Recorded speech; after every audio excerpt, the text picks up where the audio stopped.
As jy jou Bybel hier het, kan jy na Hebreërs toe gaan. Maak hom oop by Hebreërs 5, as jy kan 'n plek daar sit. Hebreërs 8, sorry. Hebreërs 8, ons gaan redelik tyd spandeer 'n bietjie in Hebreërs, maar ons gaan so 'n paar ander goedjies ook na kyk. So as jy daar in Hebreërs 8 vir jou plek kan sit, dan kan jy na 2 Korintiërs 5 toe gaan. Ons gaan net daar begin. Ek wil vandag wil ek teruggaan na, ons het meeste van hierdie goed het ons al gehoor. Maar die Here het op my hart gedruk, dat ek dit net weer met julle sal deel. Hoekom weet ek nie, ek probeer so goed as moontlik net gehoorsaam wees. Ek dink, daar's net altyd iets goeds daarin, om 'n waarheid net oor en oor en oor te hoor, want ons het, miskien nou nie julle nie, maar ek het die geneigtheid om goed te vergeet, en ja, ek het net al agtergekom, die Here moet maar ding 'n paar keer vir my sê, voorkom snap ek, en van daai ouens wat maar stadig leer, so ek hou daarvan om net, so nou en dan net 'n ding, net weer te hoor. En baie van die goed, soos ek sê, dan baie van die goed wat ek vandag met julle gaan deel, het julle al gehoor, maar ek dink dit is amazing om dit net weer te hoor.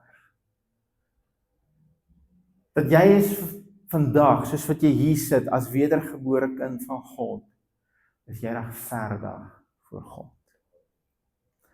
En regverdig is my so mooi woord, en hierdie in 2 Korintiërs 5:21, as hy daar praat van ons is die geregtigheid van God, die Griekse woord wat hy daar gebruik is dikaiosune. Nou dikaiosune beteken, dis 'n wetlike term, as jy voor 'n regter gesleep word, jy's aangekla vir 'n spesifieke ding, en jy kom voor die regter, en die regter het na al die aanklagte gekyk, en na al die omstandighede en alles gekyk, en hy spreek jou vry. Hy sê, jy gaan, jy's onskuldig. En nie onskuldig in die sin dat jy dit nie gedoen het nie, onskuldig in die sin, die prys is betaal, jy kan maar gaan. Dis wat hierdie geregtigheid beteken, die letterlike Griekse woord. Kom ons lees net daai, julle ken my, dis een van my gunsteling verse hierdie, 2 Korintiërs 5:21, want hy het hom wat geen sonde geken het, die hy hierso is Abba, Vader. Vader het hom, Jesus. Vader het Jesus, wat geen sonde geken het, en ons weet, hy's vlekloos, hy's sondeloos, hy het geen sonde gedoen nie, die woord sê, hy het nie eers sonde geken nie. Dis vir my mooi. Dit het nie eers in sy gedagtes ingekom, om iets teen Abba te doen nie, om iets teen sy wet te doen nie, om iets teen sy heiligheid te doen nie. Dit het nie eens by hom opgekom nie, hy het nie sonde geken nie, en Abba het hom gevat, wat nie sonde geken het nie. En hier ek, Barabbas, as jy onthou, toe Jesus gekruisig het, het hulle Barabbas gebring om te sê, wil julle nie dalk hom kruisig nie, dan laat ons Jesus gaan, en almal skree, kruisig hom, laat Barabbas gaan. Dis 'n prentjie van ek en jy. Barabbas, absoluut, tot op die tande toe skuldig. Let him go. Kruisig hom. Hy het hom wat geen sonde geken het nie, gesê, jy kan gaan, ons kruisig hom. En toe sê hy vir jou, nou jy sy plek. Nie net is hy vir jou kruis toe nie. As dit al was dit amazing, maar dit is nie al nie. Hy het gesê, dit wat hy is, nou is dit jy. Die plek wat hy voor Abba gehad het, daai plek van ek ken geen sonde nie, en ek wil volgende Sondag bietjie oor dit gesels, maar daai plek van ek ken geen sonde nie, dis nou jy.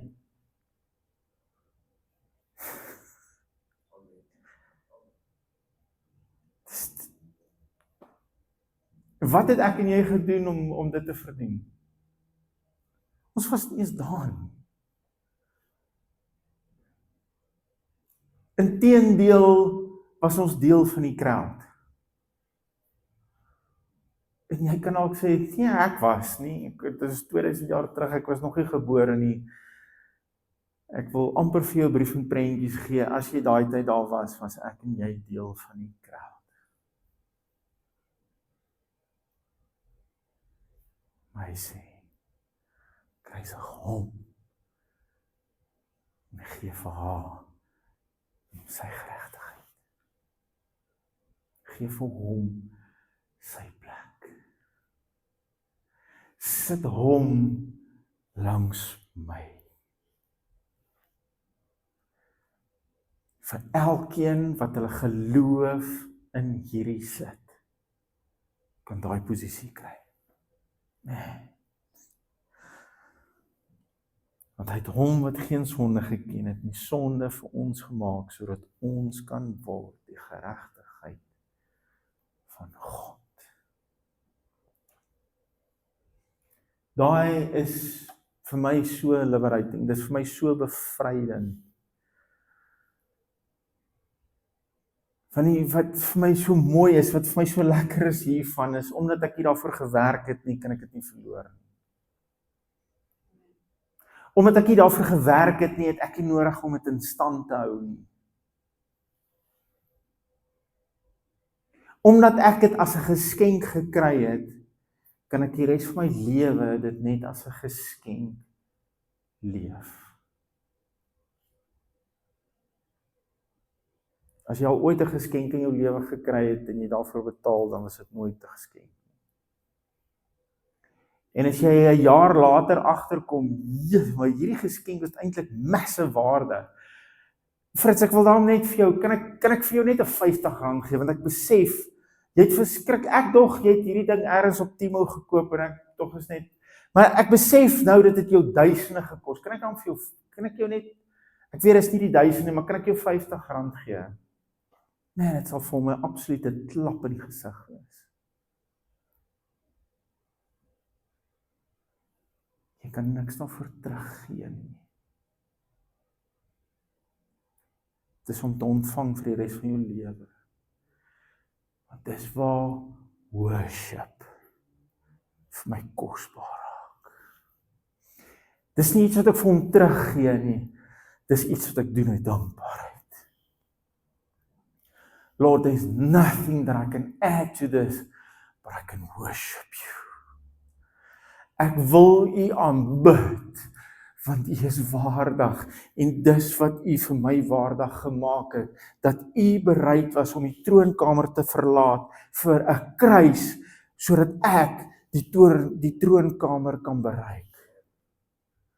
Man, dis wat worship vir my is.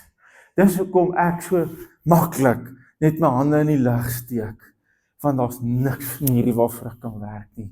Dis 'n geskenk, and I'm just thankful. Nou kan jy teruggaan na Hebreërs toe. Hier is vir my net so powerful. Dis die nuwe verbond, en ek het nie vandag tyd om by jou stil te staan, miskien sal ons op 'n stadium, ek voel in my hart iets broei om bietjie op 'n stadium te praat oor verbonde. Maar hier is die bewoording van die nuwe verbond. Hy begin in vers 10, en ek gaan net vir konteks dit lees, maar ons gaan nou nie by die hele verbond stil staan nie. So as jy ooit wil weet, wat is die bewoording van die nuwe verbond? Hierdie nuwe verbond waarin ons staan, hy sê, hierdie is die bloed van die nuwe verbond. Hierdie is die nuwe verbond, en dis die eerste keer geprofeteer in Jeremia 33. Hebreërs herhaal dit in Hebreërs 8 en Hebreërs 10, maar hier is die bewoording van die nuwe verbond. Hy begin so, hy sê, want dit is die verbond wat ek na die dae sal sluit met die huis van Israel, spreek die Here. Ek sal my wette in hulle verstand gee, en ek wil net hier duidelik maak, hier is nie die 10 gebooie of enige van die ander 600 wette nie. Ja, ek sal moet hierna toe terugkom, maar hierdie is, soos ons lees in Romeine, daar's 'n wet van geloof. Daar's ek wil nie nou sê waar, maar ek dink is in Petrus waar hy skryf van, daar's 'n wet van vryspraak. So dis die wette waarvan hy hier praat. Hy sê, want ek sal my wette in hulle verstand gee en dit op hulle hart skrywe, en ek sal vir hulle 'n God wees, en hulle sal vir my 'n volk wees. En hulle sal nie meer elkeen sy naaste en elkeen sy broer leer en sê, ken die Here nie. Hierdie is so mooi, want almal sal my ken, klein en groot onder hulle.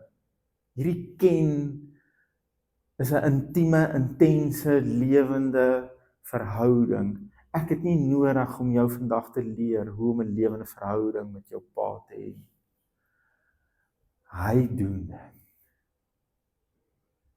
Daar's dinge waarmee ek jou kan help uit die woord uit, wat dit kan help om jou dit kan raak sien wat is in jou, maar dit is in jou om hom te ken. Intiem, intens vir jouself. Maar dan waar ek wil stil staan is vers 12. Hy begin met die woordjie want. Die Engels begin met because. Want, hoekom kan hierdie vorige 2 verse in stand gehou word? Hoekom kan dit 'n werklikheid wees dat hy sy wet van geloof, sy wet van vryspraak, sy wet van hoe hy nou in en deur jou wil leef, hoekom kan dit in jou hart wees? Hoekom kan jy hom nou vir jouself ken en nie meer deur 'n priester nie? Hoekom kan jy weet wie hy is? Hoekom kan hy nou vir jou 'n God vir ewig wees en jy kan vir hom 'n ewige volk wees? Hoekom is dit moontlik? Want ek sal barmhartig wees oor hulle ongeregtighede. En barmhartigheid in die Engels is dit mercy. Nou die verskil tussen barmhartigheid en genade, tussen mercy en grace, is barmhartigheid beteken jy kry nie wat jy verdien nie. Genade is jy kry wat jy nie verdien nie. Barmhartigheid is jy kry nie wat jy verdien nie. Jy kry nie die straf wat jy verdien nie. Jy kry nie die kruis wat jy verdien nie. Jy kry die vryspraak. Jy kry die nuwe verbond. Want hy sal barmhartig wees oor hulle ongeregtigheid. Jy kry nie wat jy verdien vir jou ongeregtigheid nie. Hy's barmhartig. Hy gee jou nie wat jy verdien nie. Hy gee jou die volgende gedeelte is genade, wat jy nie verdien het nie, kry jy. En aan hulle sondes en hulle oortredinge sal ek nooit weer dink. Ek wil iets regstel wat ek al baie gehoor het, en dit maak my eintlik altyd so bietjie seer. As mense sê, daar's een gebrek wat God het, en dis dat hy so bietjie geheueverlies het, hy vergeet jou sondes. Ek weet nie of julle dit al gehoor het nie, ek het dit al soveel keer gehoor, mense sê dat God vergeet van jou sondes. Hy vergeet nie jou sonde nie. Hy kies om nooit weer aan te dink nie. Want hy sien die betaling van sy seun. En dan kies hy paid for. Nee.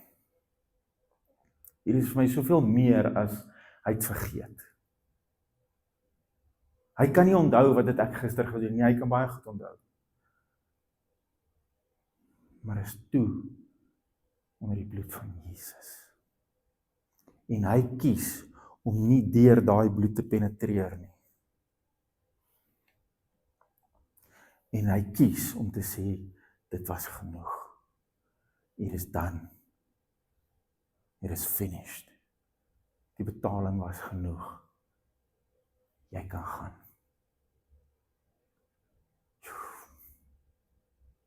En daarom kan die nuwe verbond stand hou. Dis hoekom die nuwe verbond dan nooit weer 'n derde verbond kan kom nie. As jy nou die vorige gedeeltes van Hebreërs 8 en 7 gaan lees, sien, dan beskryf hy vir ons hoekom is daar plek vir 'n nuwe verbond. Want ons het die ou verbond gebreek. Ons kon nie die voorwaardes van die ou verbond nakom nie. Nou kom hy en hy sluit 'n verbond met sy seun. So dis nie meer tussen ek en jy of kan ons nie die verbond nakom nie. Hy sluit 'n verbond met sy seun. Ek en jy kry die voordeel en die rede hoekom ons nie hierdie verbond kan kraak nie. Die sonde kan nie hier inkom nie. Want hy kies. Ek sal in jou sonde nooit weer dink. It's painful. En daarom kan jy vandag sê, ek is geregverdig voor God. Ja, maar sê jy is perfek, sê jy doen alles reg. Nee, ek sê my lam is perfek. My offer was perfek. Die een wat ek aanbid, hy is perfek en hy het vir my sy plek gegee. Dis hoekom ek geregverdig is. Dis hoekom ek in die teenwoordigheid van my Pa kan inkom, in die teenwoordigheid van 'n heilige God kan inkom, want sy seun se bloed vat my soontoe. Blaai saam met my na Jesaja 53. Ek vat jou bietjie op een van my journeys van favorite tekste. Hierdie is net goed wat my lewe geshape het en my Christen lewe vir ewig met God totaal en al verander het.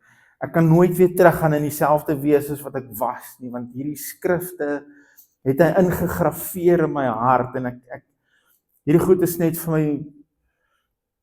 Jy sal my nooit anders oortuig nie. Dis te laat. Want ek het gesien hoe hierdie my van 'n absolute ramp af verander. Maar iemand wat hy wil gebruik vandag in sy kansel, it blows my mind. Maar dis die skrifte wat my lewe geshape het. Jesaja 53 vers 5. So Jesaja profeteer die kruisdood van Jesus. Ongeveer 700 jaar voor dit sou gebeur het, profeteer hy dit vir ons in detail. En ek wens ons kan eendag om 'n tafel sit en net deur Jesaja 53 gaan en 54 en net sien hoe mooi, as jy die tyd het by die huis gaan doen dit asseblief. Hoe mooi hierdie ding, die hele kruis en die lewe na die kruis vir jou uitbeeld. As jy begryp dat hierdie twee hoofstukke, en eintlik nog meer van hulle, maar hierdie twee hoofstukke spesifiek is wat Jesus vir ons bereik het en waarin ek en jy nou leef as gevolg van dit. Dis net mind-blowing, maar ek het net vandag tyd vir vers 5. Hy sê maar hy, Jesus, is terwille van ons. Ek dink ek is nie verkeerd nie as ek sê as gevolg van ons. Maar tot ons voordeel, terwille van ons, tot jou voordeel is hy deurboor. Dit moes jy wees, maar het was hy. Terwille van ons oortredinge is hy deurboor. Terwille van ons ongeregtighede is hy verbrysel. So as hy terwille van jou ongeregtigheid verbrysel is, wat is jy nou? Geregverdig. Want terwille van jou. Hy het jou, en hier is toch iets wat ek kan dit nie vir jou verduidelik hoe dit werk nie, ek kan net vir jou sê dit is so. Hy het jou in gedagte gehad aan die kruis. En terwille van jou.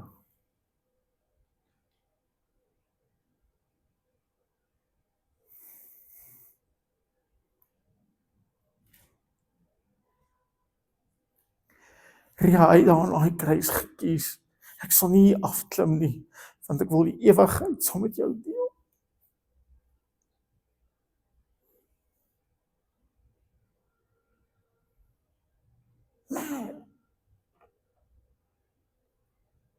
Hy het daar gekies, ek klim nie hier af nie.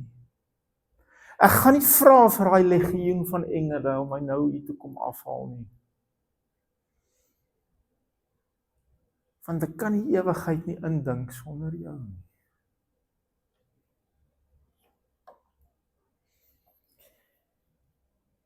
Terwille van ons ongeregtigheid is hy verbrysel, en hierdie verbrysel, as jy gaan kyk na die Strongse konkordansie, die heel eerste verduideliking wat hulle daar gee is beaten to pieces. Hy is nie 40 houe minus 1 geslaan nie. Daai was 'n Joodse wet, hy is nie deur Jode geslaan nie, hy is deur Romeinse soldate geslaan. Hulle het van God en sy gebod niks geweet of omgegee nie. Hulle het geslaan.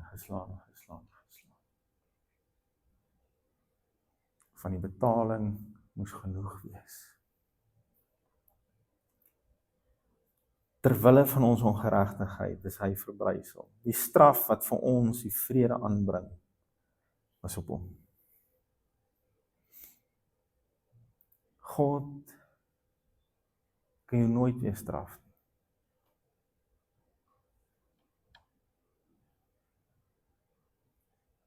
Ek het dit laas Sondag ook gesê, ek wil dit nie.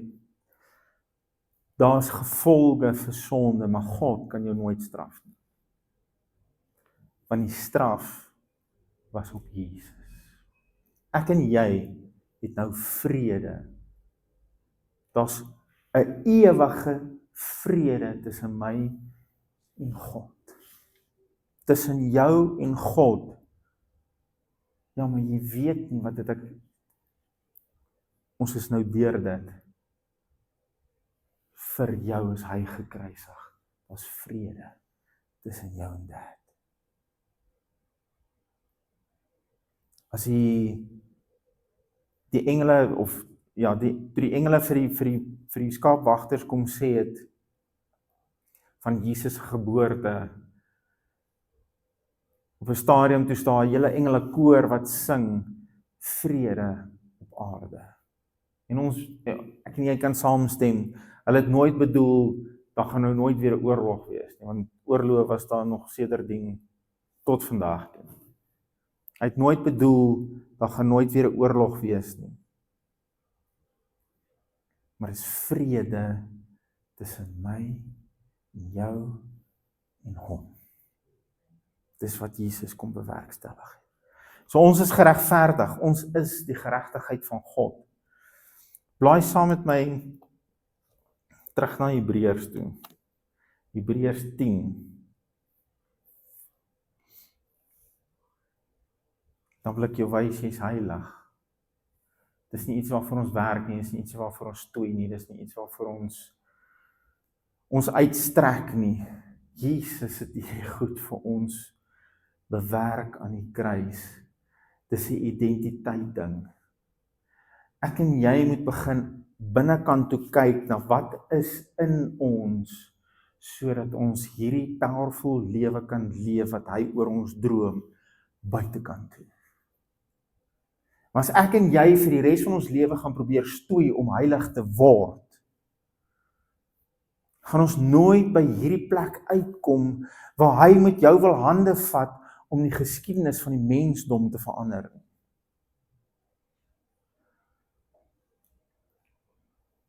En hier's iets wat die Here met my besig is om met my te deel. Ek sê, Lord, how can this be? Iemand soos ek. Sê, nee, is dit iemand soos jy nie. Ons almal. Wil hy gebruik om die geskiedenis van hierdie mensdom te help shape. En ons gaan ons mis as ons nie weet wat het hy in ons gedoen nie. As ek probeer heilig word, hoor wat sê hy in vers 9 en 10. Hy sê, hy het daarna gesê, kyk, ek kom om u wil te doen, o God. Dis Jesus wat hier praat, en hy wil die wil van die Vader doen. kyk ek, Jesus het gekom om u, Vader se wil te doen, o God. Hy neem die eerste weg, hy praat van die eerste verbond, en hy stel die tweede verbond, vers 10. Deur hierdie wil, wat was die wil? In vers 9, die wil van die Vader. Deur hierdie wil van Dad is ons geheilig.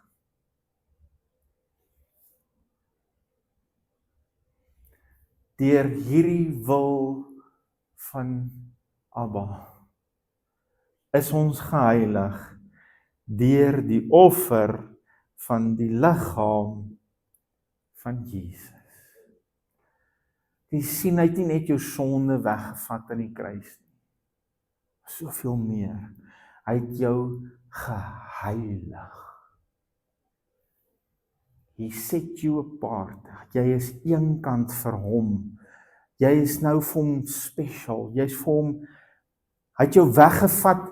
Frits het dit so mooi gesê, ons is nie deel van hierdie wêreld nie. Ons is nie meer nie. Ons is nou in 'n ander koninkryk. Hy het jou weggevat daar en hy het jou eenkant gaan sit. Geheilig. En hy het dit deur die kruis gedoen. Blaai vir my na Efesiërs 1 toe. Ekskuus as ek nou so 'n bietjie vinnig gaan, my tyd is amper klaar werk. Nie soveel. Efesiërs 1 en baie ander boeke begin so. Ons gaan in vers 1 begin. Daar's baie aan Romeine, ek dink is in 1 vers 7 of 8 sê Paulus dit ook. Korintiërs 1 begin so. Daar's baie boeke wat Paulus so begin. Paulus, 'n apostel van Jesus Christus, deur die wil van God aan die heiliges. Geliefde, as jy nie heilig is nie, is hierdie boekie vir jou nie.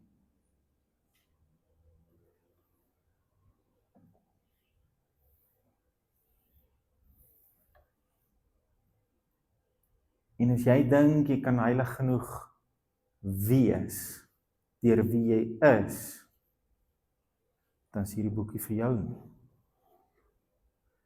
Dis die wat geheilig is deur Jesus.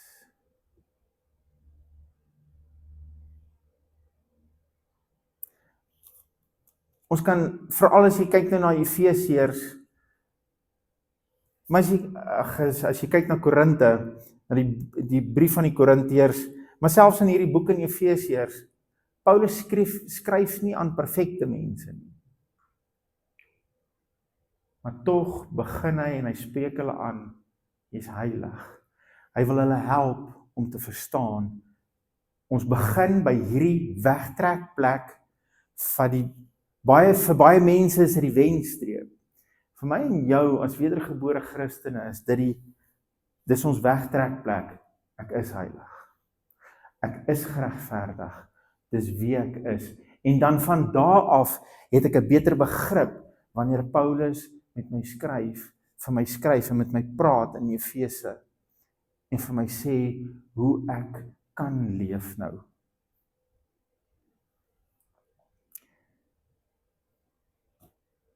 Kom ons kyk hierso van vers 3 af. Here help my gou as ek net hierdie reg verduidelik. Hierso, hy sê geseënd is die God en Vader van die Here Jesus Christus wat ons geseën het. Jy is geseën. Ons probeer nie geseënd wees nie. Jy is geseënd. Met alles. Ja, maar dis in hemelse plekke. Geliefde, die werklikheid van die hemel is baie groter as die werklikheid van wat jy om jou sien en beleef. Ons is geseën. En ons het voorheen al daaroor gepraat. Hoe kry ek dit wat in die hemel is in my fisiese wêreld? Ek stem daarmee saam met my mond. Ek is 'n gees, maar ek het 'n verstand wat met my mond kan ek dit wat in my is, kan ek dit spreek. Dis hoe Jesus dit gespreek het. Dis hoe Jesus die aarde geskep het, is met woorde. Want hy het geweet wie hy is. Julle is geseënd. Vers 4. Soos hy ons in hom uitverkies het. Ekskuus, ek van daai vers 3, ekskuus Jaco, gaan net weer terug. Ek nou besig om hier droog te maak om te probeer haastig wees. Geseënd is die God en Vader van ons Here Jesus, wat ons geseën het met alle geestelike seëninge in die hemele in Christus. Dis so belangrik, dis in Christus. Wat ons ook al het in hierdie lewe, dis in Christus. As ek en jy buite hom is, denk nie on jou own, maar is in Christus. Soos hy ons in hom, hy is Vader, hom is Jesus, in Jesus uitverkies het voor die grondlegging van die wêreld, om heilig, hier is dit weer.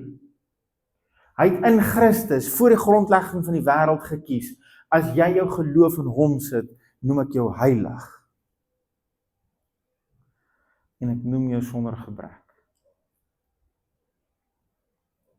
Baie mense draai hierdie om en sê, die woord sê hier, julle moet heilig leef. Dan vra ek, sê my hoe? God se wegtrekplek is, kom ek maak hom heilig. Kom ek maak hom geregverdig. Kom ek maak hom sonder gebrek. Hierdie gebrek praat nie van, daar's al die karre is in jou garage en jou bank is vol en jy het alles waaroor jy hoop en droom en wens en hierdie gebrek is, daar's niks binne in jou wat jy kort nie. Jy het alles in jou, die volheid van die Godheid in jou, om te kan bereik, wat hy in en deur jou wil bereik, om die geskiedenis van hierdie wêreld te verander. Dis binne in jou. Jy kort niks. Ja, maar ek voel nie. Daar is hy. Ons gevoelens. Wees super versigtig vir jou gevoelens. Jy kan my reg help as ek verkeerd is, maar ek weet nog nie van 'n plek in hierdie woord wat sê, laat jou gevoelens jou lei. As jy so voel as jy heilig, as jy so voel as jy regverdig, as jy so voel as jy toegerus. Nee. Kyk in hierdie spieël en stem saam. Hier's 'n uitnodiging hier, en ek gaan nie meer klaarmaak, blaai net so klein bietjie aan na Efesiërs 4 toe. Hier's 'n uitnodiging hier wat hy vir jou wil sê, hierdie is vir jou, dis in jou, ek het daarvoor betaal, ek het dit bereik, ons gaan begin in vers 23, maar dis hiersoos, dis vir jou. Maar jy het die keuse vandag om dit op die tafel te los en te probeer self. Of jy kan vanuit hierdie identiteit leef. Hy sê in vers 23, en dat julle vernuwe moet word in die gees van julle gemoed. So hy sê, hier is die moeilikheid.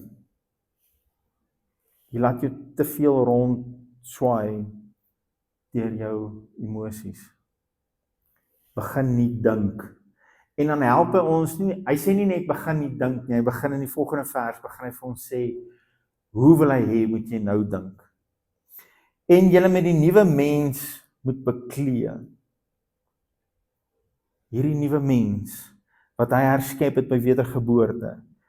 Dan verduidelik hy vir ons weer, hoe lyk hierdie nuwe mens, en hy nooi jou uit, beklee jou, trek dit vir jou aan, dis jy, dis joune, dis wie jy is. En julle met die nuwe mens moet beklee, wat na God geskape is. Hierdie nuwe, jou gees wat nuut gemaak is na God geskape. Jy's terug by jou Genesis bloudruk, wat sê, jy lyk soos God. Na sy beeld, na sy gelykenis. Hy sê, beklee jou met hierdie nuwe mens, wat na God geskape is, in ware geregtigheid. Dis nie 'n probeer geregtigheid nie. Wat ons probeer as geregtigheid is vals geregtigheid. As daar 'n ware geregtigheid is, dan is daar ook 'n vals geregtigheid, en die vals geregtigheid is I can do this. Jy moet hierdie en hierdie en hierdie en hierdie en hierdie en hierdie en hierdie en hierdie en hierdie. Dan sal God vir jou sê, well done. Ek dink ons het daai fondasie nou gelê weer vandag. Die ware geregtigheid is in Jesus. As jy trek dit aan.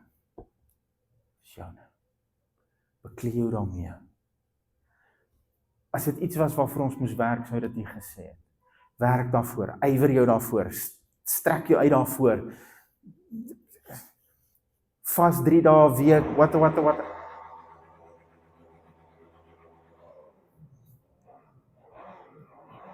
Okay. Iemand stem saam. Hy sê maar strek jou, bekleed dit net aan. Trek dit net aan, dis joune. Die kleed, dis vir my, ek sien nou hierdie prentjie, die kleed. Kan ek jou baadjie dalk net gou leen?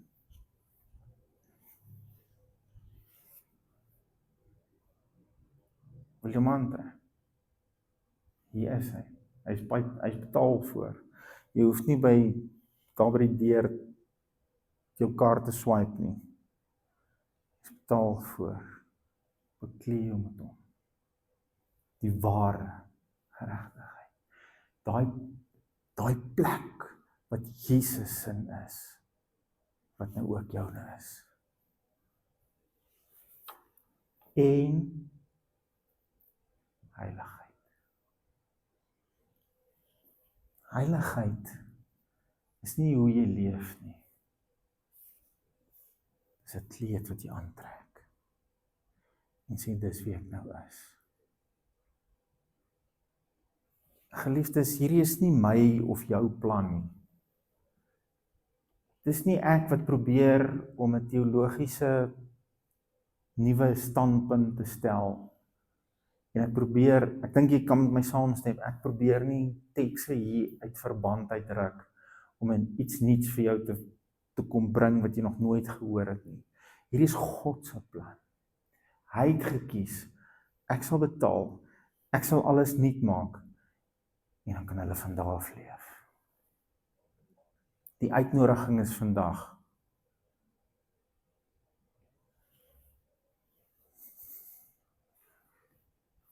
Wie dit aantrek. Dis so eenvoudigste.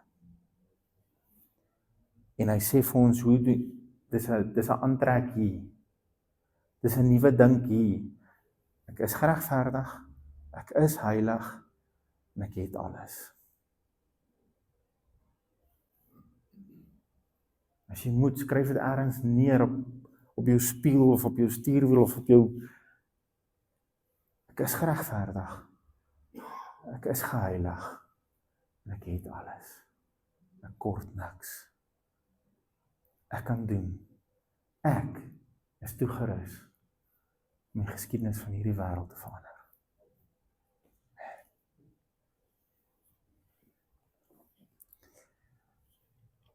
En ek wil hê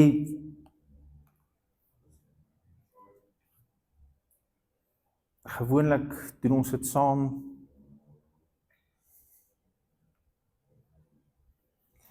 Ek wil hê jy moet self vandag in jou eie woorde, terwyl jy die nagmaal gebruik, vir God sê dankie. Dankie dat daardeur u wonde is daar vir my genesing. U is verbrysel, u liggaam is verbrysel, stukkend geslaan, vervlenter, sodat ek al hierdie voordele kan geniet.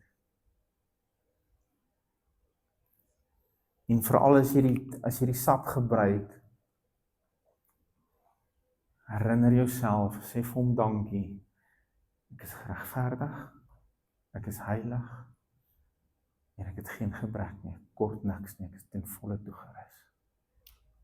Dankie Here, gaan julle nou kans gee om die nagmaal te gebruik.